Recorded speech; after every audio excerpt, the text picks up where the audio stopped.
For the modders, Jake.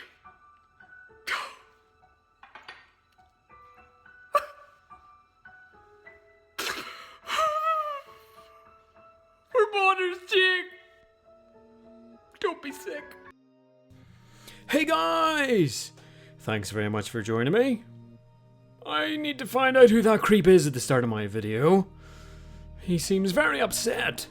Anyway, today we've got a very interesting chat. Me and Vaughn hanging out together, looking at the new changes, how this is going to change the game, and turn everybody into modders. That's not the case. It's worth a listen. Also in the background, I've got the Onehive replay from Dragonflower, which is the Dragonflower attacks against the Onehive bases. I hope you enjoy it. On with the show.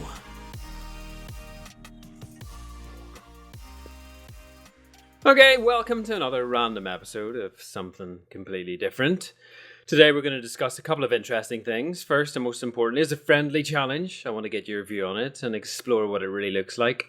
I think there's been a bit of an overreaction to it, if I'm being honest. Also, in the first couple of minutes, I'm going to drop the exclusive from Nadis. Something major happened yesterday, and it's big news. I'm just going to introduce my guest today. I've got my man Vaughn. Yes, he is here. He's got the IQ of 3 planets combined. How are you doing, Vaughn? Doing well. How are you? I am really good, thank you very much. Blondie, I think, has fallen asleep. She was supposed to be joining us, and yeah, I think she's passed out or something. What do you think? She's definitely passed out. I heard a 6-hour plane ride and 3 soma, and so she'll be with us in a couple hours. And also, she could have been watching the Onehive video, right? That'll do it too. Yeah. So we're going to talk about some of that. We're going to talk about the reaction from some people within the Clash community, which seems, slightly over the top. Anyway, shall I kick it off and we'll jump right in with the Nadis exclusive, shall we? Yes, let's not bury the lead this time. Okay, I'll not bury it halfway through and then get a million comments saying, why did you not say it at the start? Okay, so you might have noticed I put out a tweet, a Twitter, yesterday, and I said that Nadis' website had gone down. So I messaged him to say, just that you know your website's gone down. He's replied back. You ready for it, Vaughn? Ready. Supercell asked my server provider to shut it down. Really? Yeah. So they went the ISP route. So they went for him. So they brought in the bans, brought in the ban hammer, and then they've actively went and shut down his website. Did he say on what grounds they went through the ISP? Because normally that has to do, you have to prove some kind of illegal activity such as copyright infringement. And I guess redistributing the source code like iMod was doing would probably do it. Yeah, I think it's going to be the fact that now they're introducing game features that he offers. It's easier for them to say, actually, he's stealing our game or part of our game. Does that make sense? Well, no, because he was always doing that by redistributing the default Clash of Clans client with his game code injected.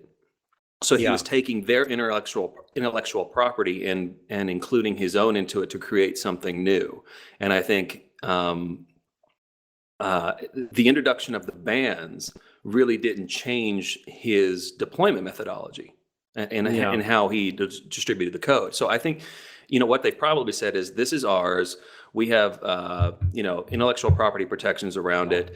He's taking our client and doing something with it and redistributing it as his own. And that's basically either copyright violation or some form of piracy, or I think they've probably got a pretty strong legal stand to fall back on there. Yeah, I think so. So they've gone for him, and they've taken down his site. So that's big news, I think, generally. It's a big deal. Well, it shows that they're not just going after modding in the game, but they're using their legal and their financial means of, kind of corporate warfare to shut it down. It does show a more holistic attack on modding, on trying to reduce both the supply and the demand for modding. So well done to Supercell. Yeah, it's interesting in talking about modding now that modding is going to be an official part of the game. And again, I'm totally blowing this out of proportion because I'm just taking other people's words without naming and shaming, or shall we name and shame people? We should name and shame. Okay, so let's start off. We'll start at the top and work down. So we've got introduced the friendly challenge, which loads of people jumped on the bandwagon yesterday and had chats about. We didn't. I decided to leave it for a little bit, and you and I thought it would be a good idea to give this maybe 24 hours to settle down so we can see where it's at. And I think actually that 24 hours has helped because we've got a good perspective in this now, right? I think we have a little bit more perspective on what it is. I think what needs to come into focus is, are there going to be any constraints on this idea of sandboxing or the friendly challenge? Because you and I have brainstormed probably, half a dozen ways pretty quickly that it could be exploited. Easily. So, in case you haven't noticed, Supercell said it's introduced the friendly challenge, and that was Anushka put that out yesterday, the little cat that works for Supercell. And it's basically where you can invite a friend to challenge you, and you can build a base and let them fight your base an unlimited amount of times. And you can keep doing it, I guess, until you win. Now, I would guess there'd be maybe some sort of timer on this, so you can only do it once every hour, once every 2 hours or something like that per base. I would think. Like, can you picture it like a clan castle request, Vaughn? That's a great question. I don't think we know. I think they referenced it, unlimited attacks, didn't they, in the messaging, or continuous attacks. I don't think they put any boundaries on it, but I don't think that part's come into focus yet. Yeah, you're right. It does say challenge. You can choose your attack, so you can basically whatever base you like. Add some custom text or don't. I'm guessing that's in the request to fight, like challenge me. And you don't play Clash Royale, but it'd be very similar to that, where you say, have me a fight, that sort of thing. And you throw down the challenge. Can you beat this base and all that garbage?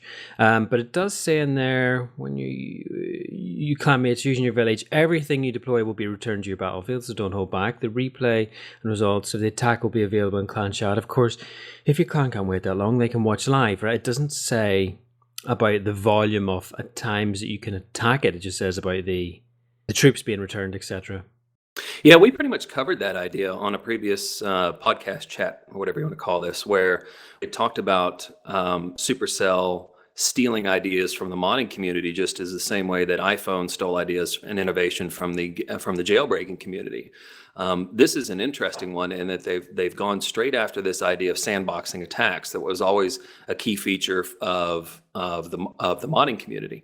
I find it very interesting that they've fired out on this one after it's been reported that the last 2 months of revenue from Supercell have been two of the lowest in recent history. So, me, I'm always interested in the business side of it, and I'm interested if this is now their reaction to trying to monetize some of those features that were in the mods to try to boost their revenue after maybe the mod ban had some unintended financial consequences. Yeah, I think you're right. I think it did, without doubt, and this is very much a game rescue plan, but a game enhancing plan. So, sensibly they've looked at it and thought, well, what made the game good, and why do people go to mods? You got to look at that, right? If you're in business, Vaughn, you've got to explore, as you said before, and we've touched on this before.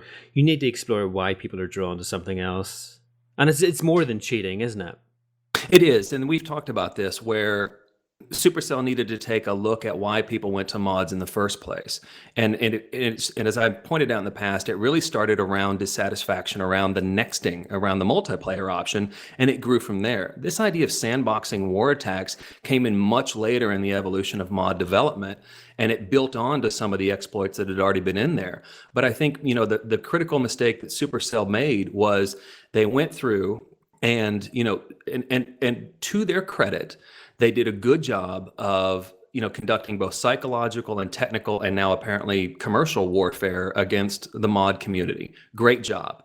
But did you address the underlying deficiencies in the game that had a negative gameplay experience, which drove people to the modding in the first place? No, they didn't. And so it was addition by subtraction to their in many people's eyes, but what are they doing to stimulate the underlying demand in the game and address those deficiencies? I don't think they've thought that far ahead, and it certainly seems like they're being very reactionary now by introducing this sandboxing element into the game. Yeah, I'm sure. I'm sure the likes of Galadon and stuff had some sort of input in that. He thinks it's great.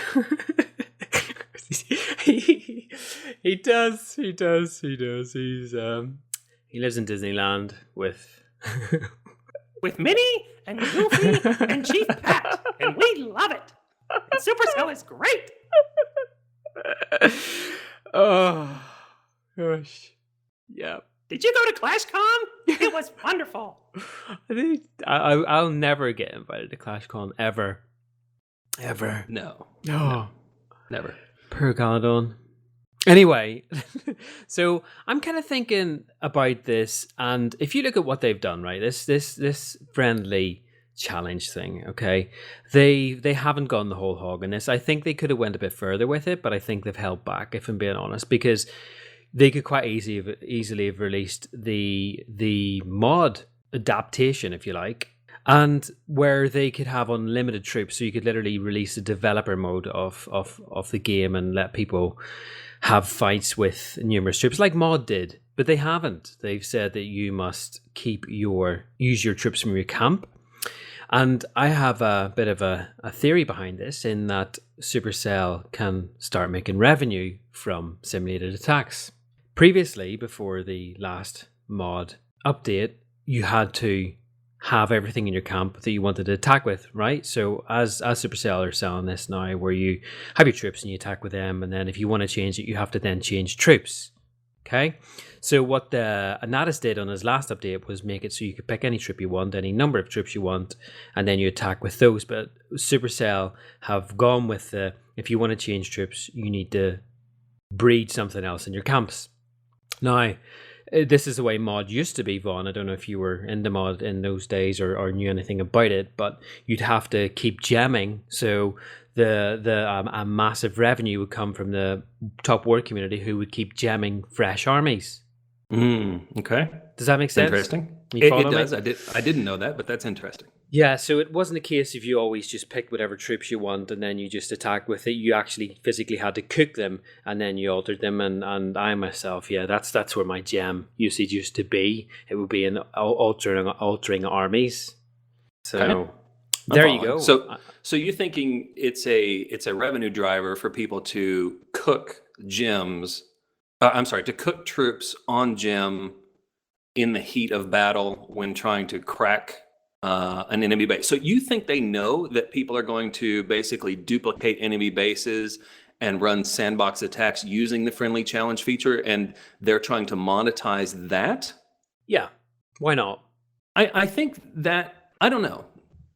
Look, Jake's video was interesting, and we can certainly mock him a bit here in a minute, and I do hope he feels better. He's really sick. He is sick. But I think that he brings up some points that if there's no constraints put on this, it could become legalized sandboxing, legalized unlimited sandboxing. And then, we're right back into the situation where now there is this implied pressure to 3-star and friendly challenge enemy bases during war. That would be a huge, huge leap from Supercell in terms of both game psychology as well as gameplay expectations. And it would fundamentally change the game and the clan war community as we know it. Because now you no longer can wave the, it's against the terms and conditions, you shouldn't do that, type of mentality, to do that. And now you're going to be implicitly endorsing that across the game community. So I'm waiting for the other penny to drop on this one before I make, comment. I think it's going to be really important to understand the boundaries they may put about this. But even the ones that we suggested on the podcast, not being able to sandbox or friendly challenge bases on war days could be exploited. And you did it mentally in about 30 seconds when you said, okay, you're in a clan war. You could, run some kind of scout attack. You could try to pick up the bases or, try to pick up the trap locations. You could take a screenshot of that and sketch it up. You could then send it to somebody who could then mock up that base. that's in your feeder clan, and you could drop out of that clan that, let's say, it was locked out of doing friendly challenge attacks on war day, go to your feeder clan, run unlimited challenges in the feeder clan against this mocked up base, and then come back to the main clan and make your attacks and be able to nail it. So I do agree with Jake that it needs some further clarification on the protections that this feature is going to have, and make sure that we preserve the integrity of the clan war system as it is. I don't know. I think it's an overreaction, and I think actually, why can it not be part of the game? And people are saying it's about time and various things like that. But okay, if we look at it, let's look at it from a point of view that you're going to need somebody with the same weight base to be online, who's going to have the time to build that base and then keep putting the request out for you to have a fight. So you're going to need a minimum of 2 people. So that would be, you can have somebody that's going to have to keep on putting out the request to say, beat this base, beat this base, beat this base, because the person that's attacking it isn't going to have access to that, right? So it's not as big. This is what I meant with the start when I said it's not such a big deal, where, you know, you jumped into mod and you did it yourself. It was a lone thing. It was a sole thing where you chose that base and you could simulate it as much as you like back to back, right? But with this, it requires quite a bit more organization. It requires more time, and not just on one person's part. It's not about one person being able to commit that time. It's about having numerous people online being able to set these bases up and then mod them. Not mod them. Gosh, why am I even saying mod now? It's not. You can simulate them, and you can do that legally within the terms and conditions. And you know, I just, do you see what I mean? It's not as clear cut as just being able to simulate something. There's a lot that has to happen in order for that to work.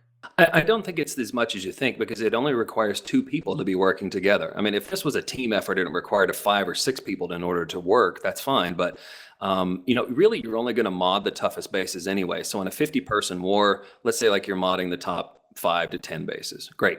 Well, all you need is 2 people per base to work together. And in order to be able to mock up a model, put it in a, you know, and to be, you know, to mock up the model and then be able to run simulated attacks against it. And as well as then capture a video, which Supercell has said you can do, and share the replay. And boom, you know, here's how you 3-star this base. And then that is available to, let's say, any number of other attackers of a similar profile as you, who can go in and do it. It really does have the ability to be exploited. I will be shocked if Supercell throws this out onto the community without some kind of protections around it. Now, to me, the question is, can the protections be circumvented and exploited? That's where I think the real question is. If they throw this sandboxing out, where only 2 people need to work together and do unlimited sandboxing during the clan war, this is the dumbest change ever. Now, I won't be physically sick by it, but I will be. It will be a head scratching moment for me. Did you see that video? I did.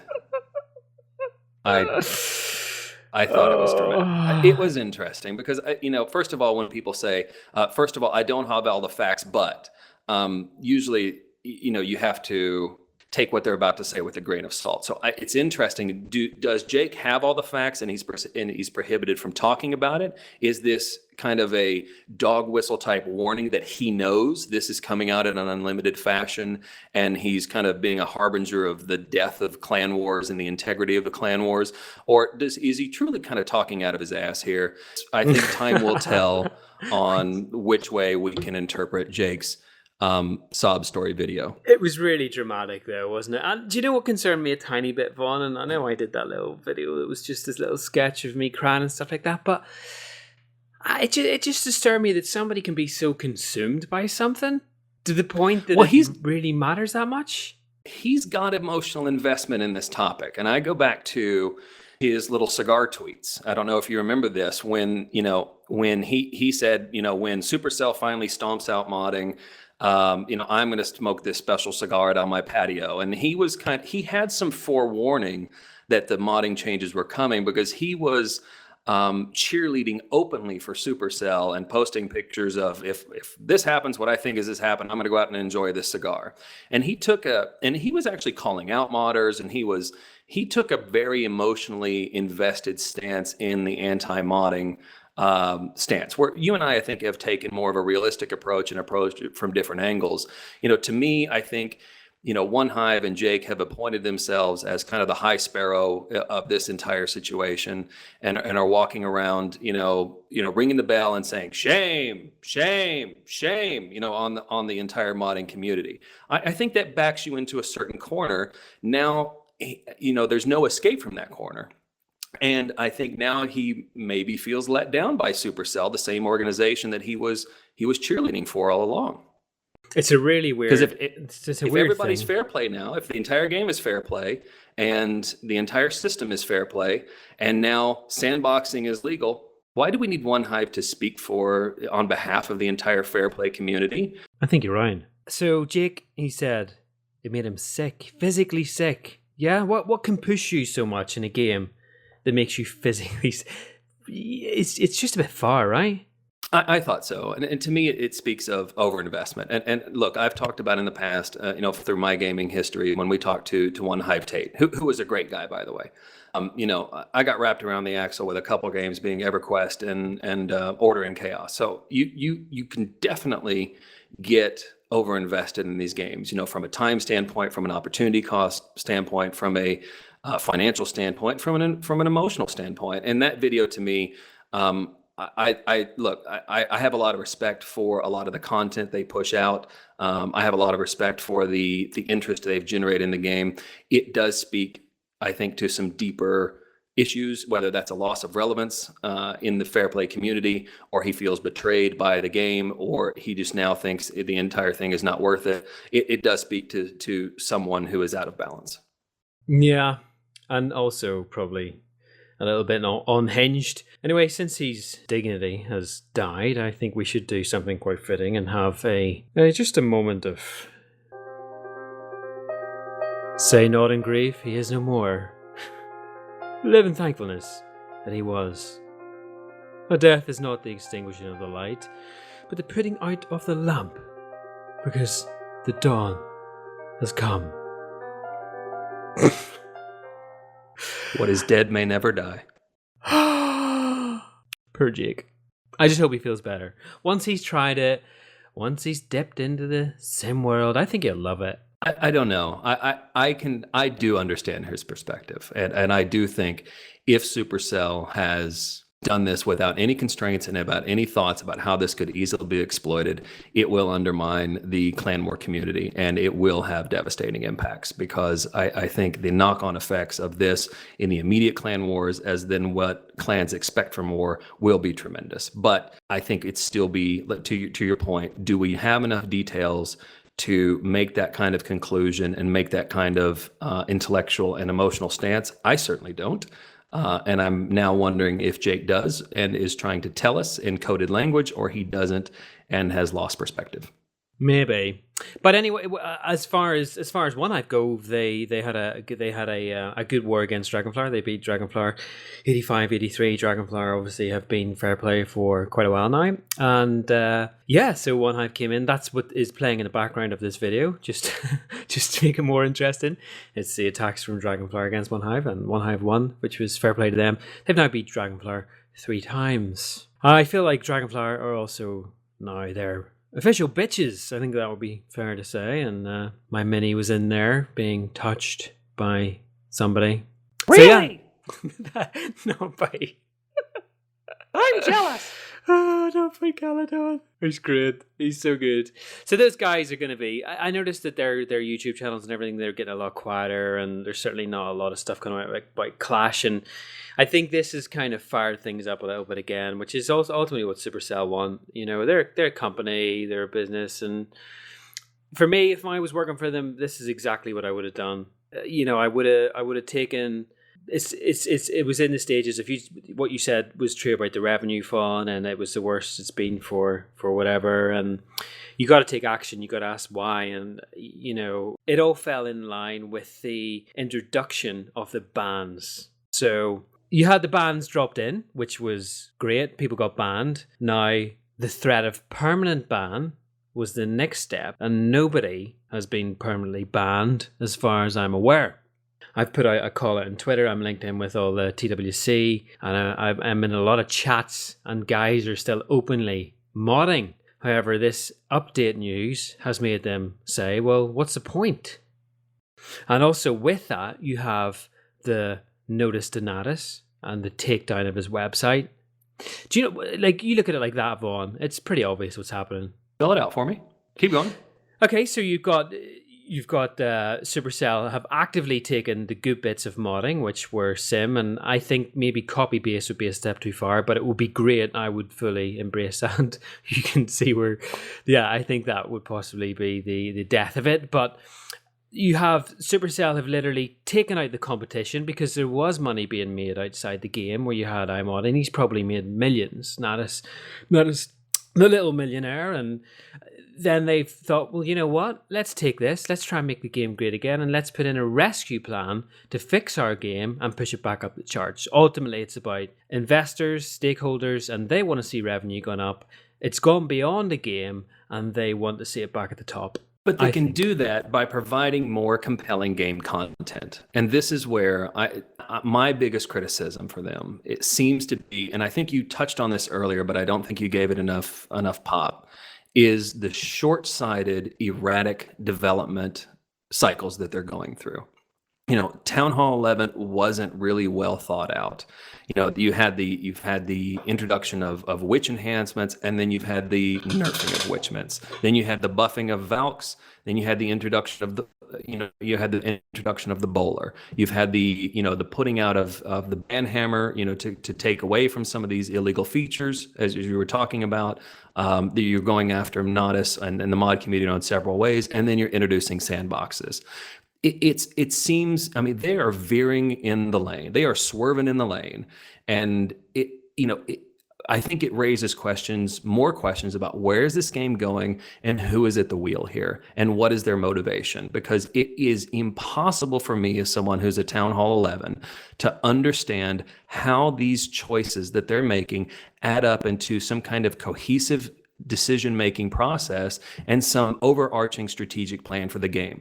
I'd like to sit down and understand what is your 3, 6, 12, and 60-month vision for this game. Where do you see this going, and how is each step in accordance with this vision and on plan? Because it's becoming apparent to me, I don't think they have one. And if they do, these steps that they're taking that are all over the map don't seem to be accumulating and adding up into any kind of coherent game strategy whatsoever that provides a more enjoyable gaming experience for the population that's out there.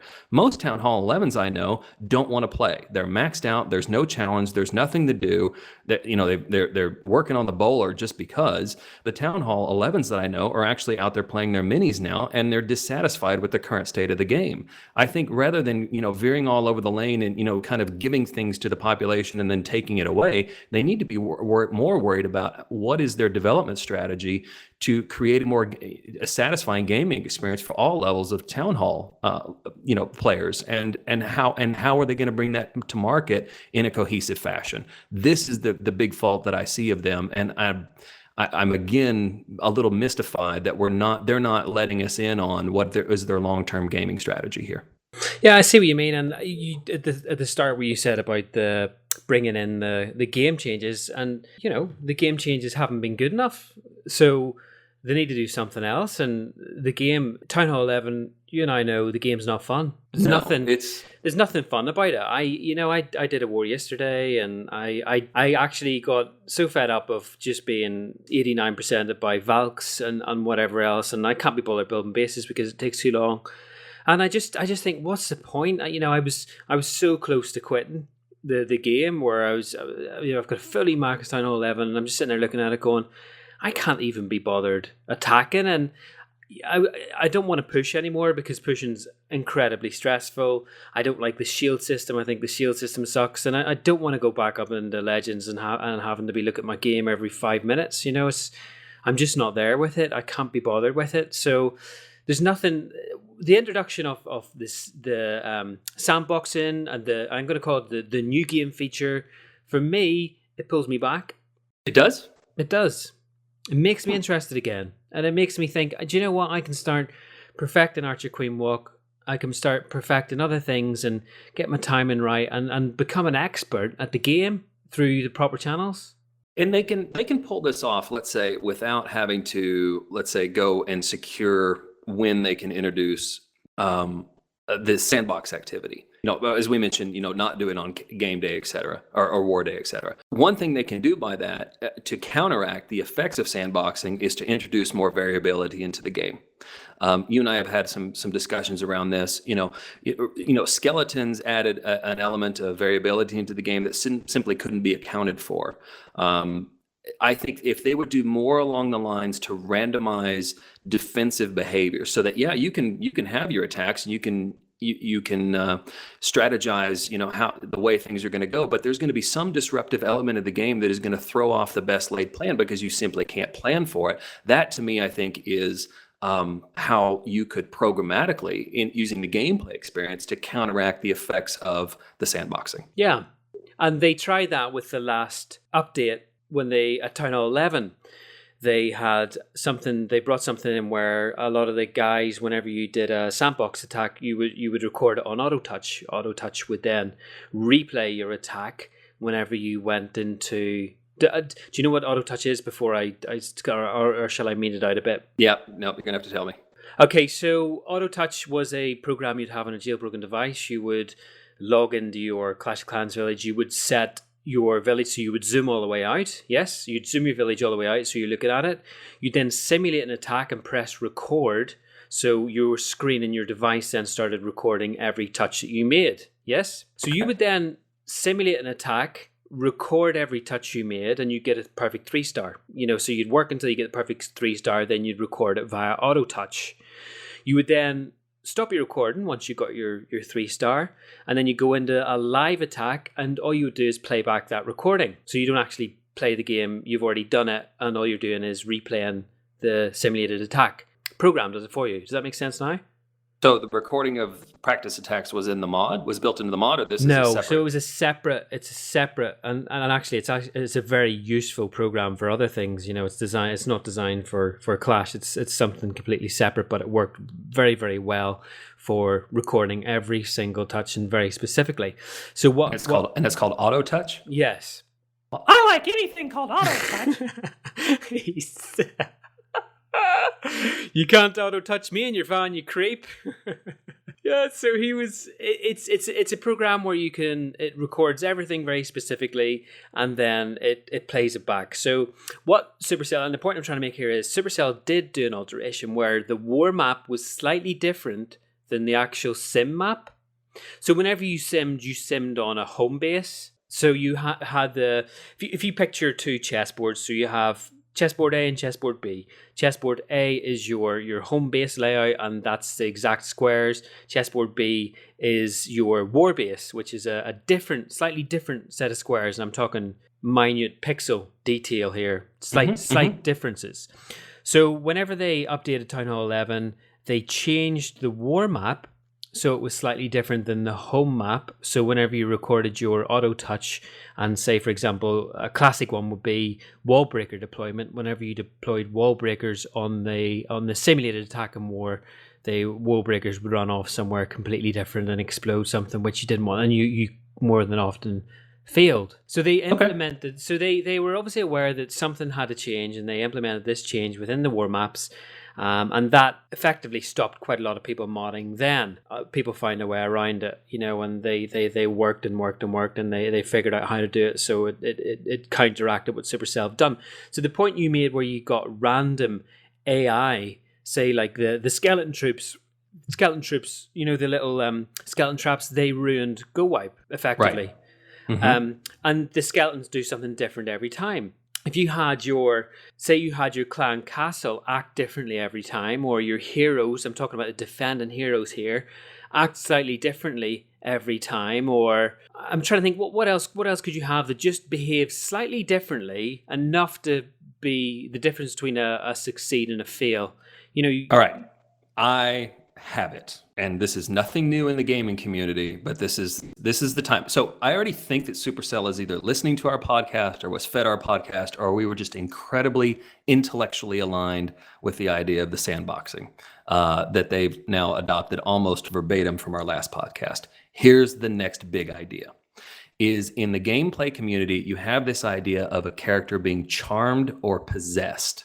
And to me, hypothetically speaking, if you would have the unit like the Warden who zaps a troop, and he's going to zap a troop in the area, and you can put some AI around what troop he zaps, that charms or possesses an attacking troop and turns that troop back on the attacking forces, that to me would be an excellent way of randomizing an attack experience, as well as in creating some chaos into what would be a meticulously planned attack. And I think it could add a lot of fun and frustration to the gaming community as well. What do you think about that idea? Could you imagine if he zapped the golem? Exactly, and all of a sudden the golem, heads off in the other direction, or the golem goes after the hero, and your own golem is ties up your archer queen for, let's say, 15 seconds. And the length of the charm would be dependent on the length of the warden in this case, or whatever. And all of a sudden, now, because the golem is charmed, he's friendly to the defensive units who are no longer shooting the golem, and they're shooting the other attacking troops as well. You've got wizards turning around and shooting other wizards. It's great, isn't it? It's great. Instead of actually take it one step further, right? Instead of using their little fireball, they actually start wrestling with them. I'd like that. Is there oil? And they just roll around, and the villagers come out and start clapping. We're taking it too far. Then they go and have a little hog roast beside the campfire, and they all have a nice sleep. Can we talk more about the wrestling?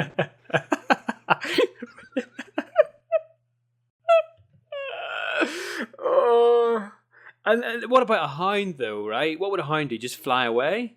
I'm going home, or go tie up the archer queen. I mean, but look, there's a lot of different possibilities here.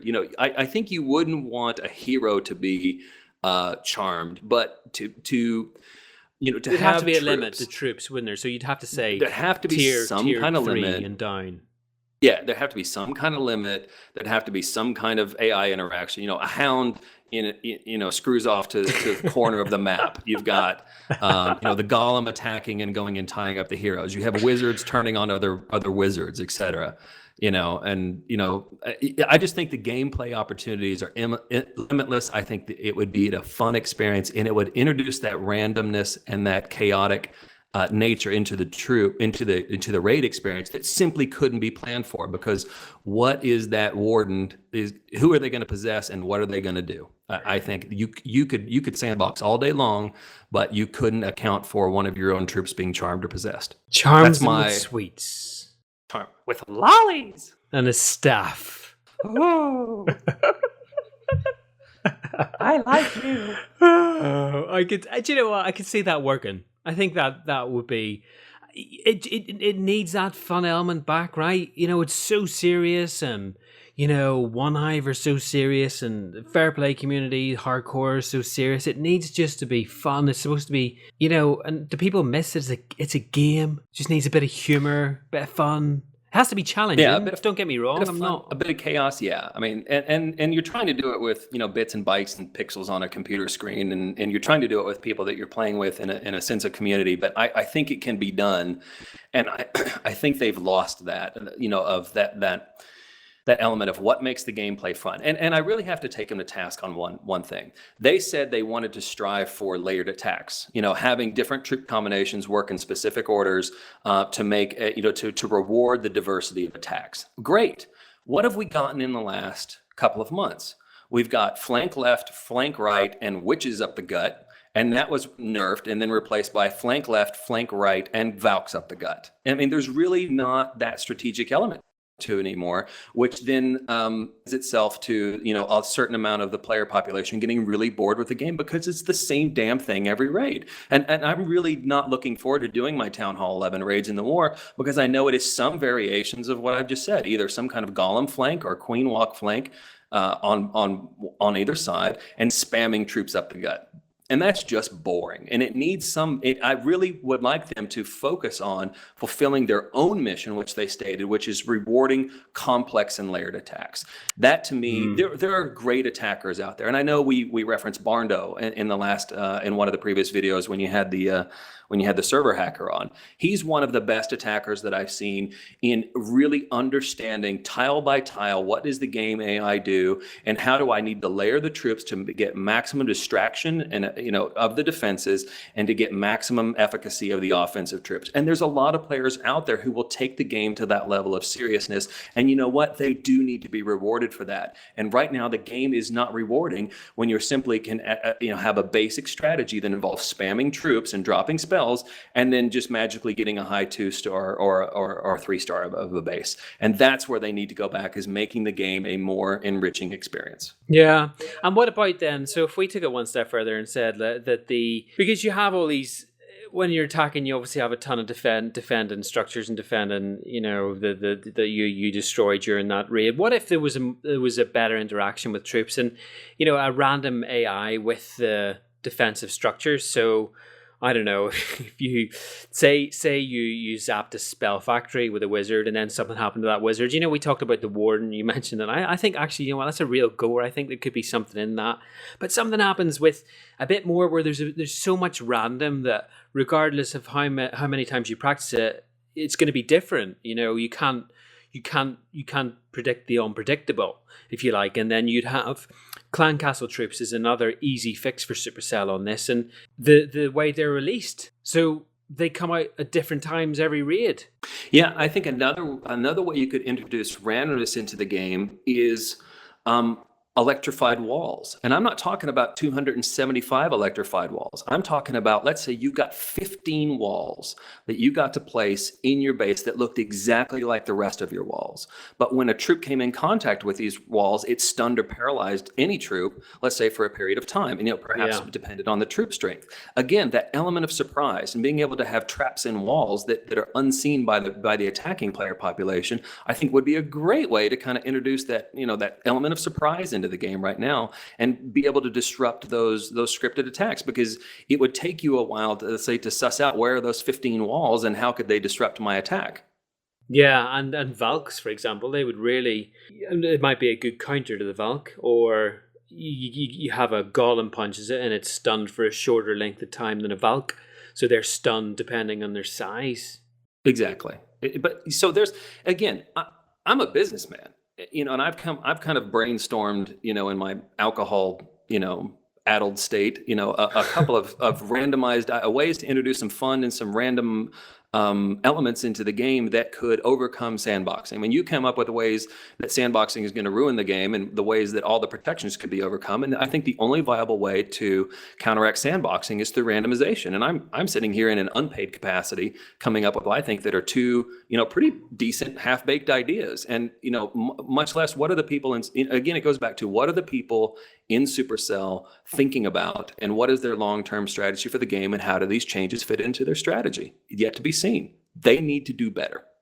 I think you're right. I'm looking forward to us getting an invite to the next ClashCon. I think that's going to happen. I'm very excited to hang out with Galadon and Pat, and I don't know if you can come. I might